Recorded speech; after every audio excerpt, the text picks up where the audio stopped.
今日拍呢條片咧，我希望可以令到工人得工價啦。陳述翻件事情嘅始末咧，為公義發聲嘅。咁咧件事就係咁嘅。之前咧我哋公司咧就有10幾個員工咧就上勞工處咧，咁就申報啦，就話冇人出。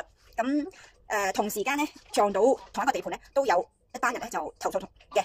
咁所以咧我哋就勞工處就建議我哋就先去寄信俾補話啦，跟住之後先會去到立基啦。咁最後咧立基喺琴日覆咗勞工處，咁勞工處就話翻俾我哋聽，佢嘅意思咧就佢嗰個回覆就係唔關我事嘅，就已經俾咗我哋梁生公司啦。咁咧其實個事實咧就係佢爭我哋立基爭我哋公司641250蚊，係1蚊都冇俾嘅，應該係3月7號之前係俾筆錢嘅。好啦，咁琴日咧我哋3月19號我哋就 send 咗 WhatsApp 就同阿黃敬光先生立基上市公司1690嘅黃先生提醒佢要俾呢60幾萬啦。咁最後咧佢就回覆話咁樣啦，俾突咗啊，又話我哋公司問題啊，咁又覺得我哋夠膽講，我就佢咪恐嚇啦，我都冇恐嚇嘅成分啦。最後我會俾大家睇下佢嗰個信息係寫咩嘢。咁好啦，咁咧佢話佢公司嘅權益啦，咁我都陳述翻我哋自己嘅權益，覺得我哋應該為嗰10幾個家庭負責任啦。咁我哋公司或者我哋自己家庭亦都應該攞翻我哋應得嗰啲人工啦。咁我相信好多地盤嘅都會有好多走數同拖糧嘅事情發生嘅。咁咧事情嚟到咧，立基同我哋公司嘅事件，咁喺23年嘅時候係合作啦。咁23年嘅時候咧喺尖東亞視嚟到嘅合作咧，咁本身就話判出嚟嘅，咁最後咧又話要當代工咁樣逐日計錢啦。咁最後咧又話我哋啲入閘記錄啊嗰啲性嘅問題咧，最後咧拖咗半年之後咧先俾1半嘅費用嘅。咁我哋冇聲出啦，係咪先？咁都算啦，係啦。咁跟住咧，好啦，事情咧就嚟到2024年嘅11月，咁我哋屋企自己良宅呢度咧就出現咗一個嚴重危機啦。咁所以咧就亦都周圍問銀行啦，問持有屋企人借錢啦。咁借到都好多嘅，係啦。咁終於到11月嘅時候就覺得見到曙光咯喎，好似有天使啦。點解咧？係以為係啦。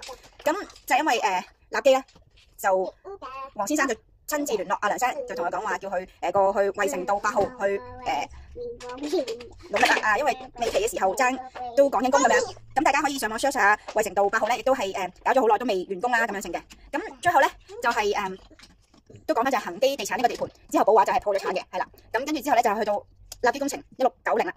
呢個上市公司啦，咁就請梁生就嚟到純代工，係啦，亦都承諾咗咧，應該係7號前會出嚟嘅。咁最後咧承諾當然咧就係冇嘅，係啦。2024年11月開始做嘢，做咗半年啦。咁咧半年嚟咧都冇承諾，冇達成一個承諾係7號之前出嚟嘅。咁好多時咧都係咧我大仔咧就要翻下晝班，咁我就抱住個細仔喺銀行門口，咁就要前一日就租票，咁到今日咧到之後一日啦，我就要去排隊啦，係啦，要去排隊攞現金啦，攞完現金咧，阿梁生就去俾現金一班伙計啦。咁我覺得係因為咁樣快啲啦，又唔想大家又攞票啊，又先點樣成係啦，大家10幾號應該又要交租啊，大家都好困難噶啦，係啦，又要俾好多小朋友嘅要俾費用啦，都即係好艱難嘅，所以我哋希望做一日退出嚟俾大家啦。咁咧